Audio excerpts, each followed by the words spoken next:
Kung nasa France ka at naghahanap ng lugar na parang beach getaway, pero ayaw mo nang bumiyahe ng sobrang layo, isa sa mga sikat na puntahan malapit sa Paris ay ang Ile de Loisel du Diablane. At matatagpuan lang naman ito mga 40 kilometers mula sa Paris. Kaya perfect siya para sa day trip, weekend escape, o simpleng pahingahan lang mula sa city life. Maraming tao daw ang pumupunta dito tuwing summer dahil sa malaking lake, sa beach atmosphere, at dami ng outdoors activities. Kaya kami napapunta na rin tuloy. And pagdating mo nga dito, mapapansin mo agad yung lawak ng lugar. Dahil hindi lang ito mukhang simpleng park. Para talaga siyang malaking leisure island na may combination ng nature, sports, camping, and water activities. Kaya kahit magpamilya, magkaibigan, couple, or solo travelers, may makikita ka talagang pwedeng gawin dito. Pero isa nga sa pinaka-main attraction dito ay yung man-made beach at yung swimming area. Ngayon ngang summer season, perfect nga ito dahil marami ang magpipiknik, maraming may gustong mag-relax sa buhangin, at maraming may gustong maligo sa lake. Yung style niya parang mini vacation spot siya. Kahit nasa paligid ka lang ng Paris region, sinubukan ko na nga maglibot-libot dyan para makita kung ano pang meron dito at kung gaano kalawak dito. Dahil nga summer ngayon kaya siya bukas, pero normally seasonal lang yung swimming area. Sa paglilibot ko nga, na-amaze ako kasi hindi lang pala swimming activities ang meron dito. Marami rin pala silang water activities na pwedeng subukan dito. May kayaking activities, paddle boarding, pedal boats, sailing, at kahit wakeboarding at water skiing. Para sa mga gusto ng mas exciting na experience. Kaya kung isa ka sa mga mahilig sa mga outdoor activities, hindi ka mabobore dito. At para naman sa mga gusto ng chill lang katulad namin, maganda rin yung paligid para sa walking,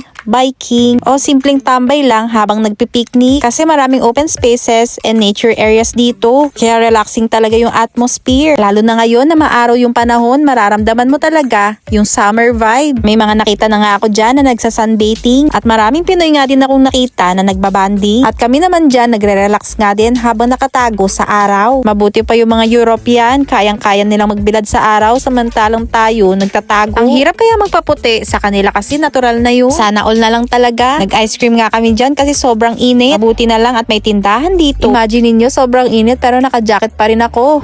Takot ba naman mangitim kasi hindi naman kaputian. By the way, yung lugar nga na to ay family friendly din kasi may playgrounds para sa mga bata, picnic spots, at malawak na grassy areas kung saan pwedeng maglaro at magpahinga. Naaliw nga ako sa mga bata dyan na umaakyat kaya sinubukan ko na rin. Kaso hindi ko kayang umakyat sa pinakatuktok kasi natatakot na ako. Hanggang dyan lang ako then bumaba na rin kaagad. Ang saya lang ma-experience to at mag-feeling bata kahit minsan. By the way, may camping area rin pala sa loob ng Leisure Island. Kaya kung gusto mo ng overnight nature experience, pwede ka mag-camping nang hindi lumalayo ng sobra dito sa Paris. Isa nga ito sa